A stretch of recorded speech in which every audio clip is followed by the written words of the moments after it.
Hello, party guests. So I have Pampered Chef's hot chocolate gift set, you guys. And I will tell you, as a consultant, we get these things kind of early. So I've been holding on to this since September. And people keep asking me, how's the marshmallow mix? How's this? How's that? And I tend to hang on to things until we're actually into the season, because if I use it in September, well, then I don't have any more when it comes to parties. So I'm super excited this party to be able to demo it. So our hot cocoa set comes with home style marshmallows. So this is what I'm gonna do today, you guys. I'm gonna make our own marshmallows and then 4 different flavors of hot chocolate. And you guys, I got this super cute box at Hobby Lobby. I've been waiting. So there's milk chocolate, hot chocolate, there's chocolate cherry, there is sea salt caramel, and there is gingerbread. So now that I am going to make this, you guys, this is just gonna live on my counter, and I'm gonna be using my Pampered Chef hot cocoa for the remainder of the season. But what we're gonna do today is make the home style marshmallow mix. And the only ingredients I need is oil for greasing my pan, water for the mix, and then powdered sugar to kind of dust the pan and to dust the marshmallows when they're done. So yeah, I'm gonna get set up over at the stove, and we will get started. So I changed my mind. Before I bring you over there, you guys, I'm gonna prep my pan. So this recipe calls for an 8-inch square pan, and Pampered Chef has 2. Our new Brilliance with the lid, and then our cake pan with the lid. I'm gonna go with the Brilliance, but if you have the cake pan, you should be able to use that just fine. So to prepare the pan here, I am going to oil it. And if you are watching this video during a party and you want points, all you have to do is comment. What should I have you comment? I don't know, your favorite color. Then I'll know that you actually watched this video, and I'll give you 5 points towards the grand prize drawing. Okay, so my pan is oiled, and then I have a 1/4 cup of powdered sugar, and it tells me to just use half to kind of dust the pan here, and then the other half is going to come in handy later. I'm gonna tip it a little bit just so the sides get dusted too. Did I use about half? Not even close. So we'll do a lot more. All right, now I will meet you guys over at the stove. So from here, all I need to do is combine the mix and 1 cup of water in a saucepan. Now our mix does have a little notch to open it, but if it didn't, I've got my handy chip clip and bag slicer, you guys. If you're not familiar, it's a chip clip, but you can also use it to do a very clean cut on a bag. So if you had a bag of chips, you could cut it open and then just kind of close it back up with your chip clip. But I have got my homestyle marshmallow. I have got 1 cup of water. Let me get this going on high because we want it to boil. I'm going to stir, and then I'll pop back on when it starts boiling, okay? All right, you guys, so it is simmering, starting to get to a boil here in my pan. So I've got it at 7.5 because it said medium to high heat. And then it says to let it boil for 8 minutes. So I've got a timer going.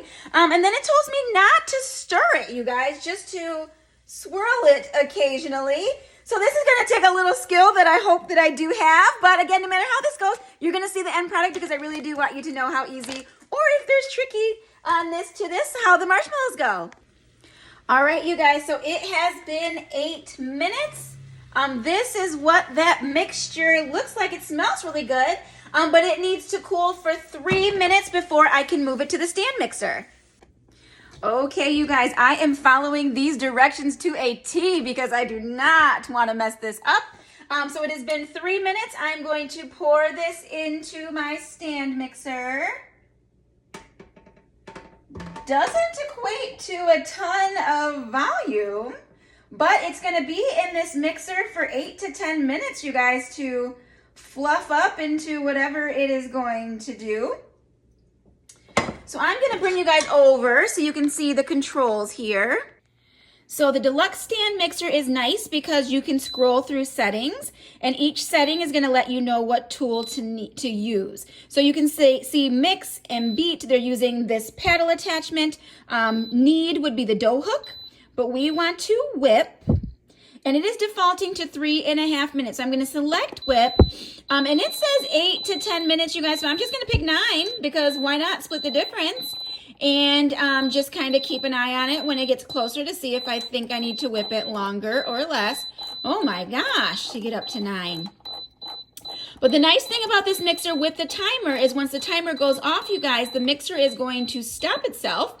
So if I get distracted, if I end up on the phone or upstairs folding laundry, after the 9 minutes, it is going to stop. And then our mixer does move through the levels. So it was level 1, level 2, level 3, so it doesn't go from 0 to 10 and give you a big splatter. But yeah, it wants it to be whipped on high for 8 to 10 minutes.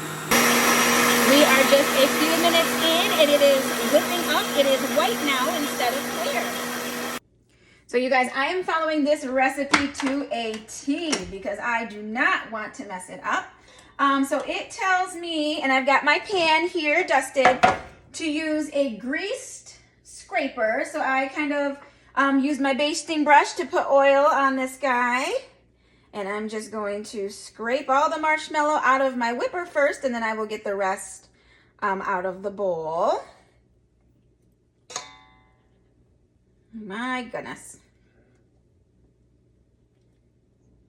Well, it's not as messy as I expected it would be, at least so far.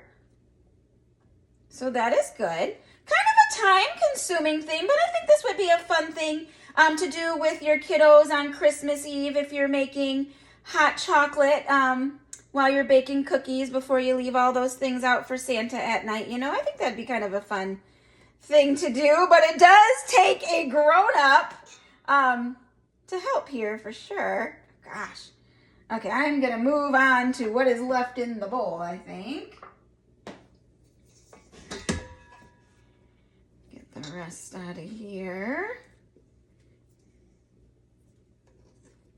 And then you guys, once this is in the pan, I am just going to smooth it out. And then it needs to sit at room temperature for another hour. Okay, you guys, I switched to a bigger scraper and I really oiled it. And that is making it a lot easier for me to actually smooth this out into a square so that it can then sit. Okay, so I will be back in an hour when this is done.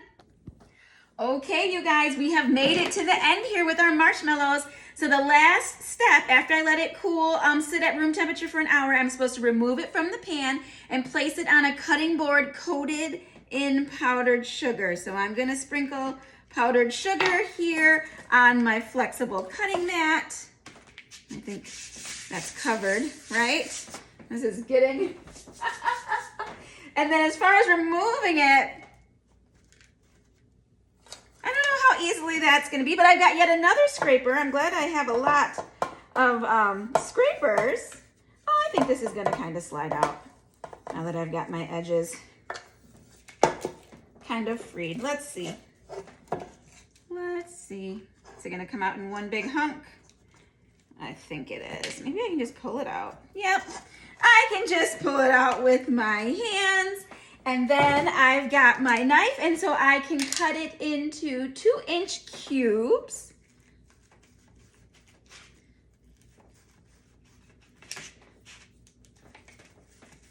Now this is the first time doing this, you guys, so maybe I smushed it down into the pan too much because I think I expected it to be a little bit thicker, and maybe I flattened it a little bit too much, could be. So I have got my little marshmallow squares and then dust them with the remaining powdered sugar. You guys, this seems like a lot of sweet powdered sugar is happening. But here are my marshmallow squares. Let me plate them up on something cute for you guys. All right, so here they are. I just put them in my cute little Pampered Chef bowl. I saved one for myself. Yeah, it's just like a dense marshmallow. All right, you guys, see ya.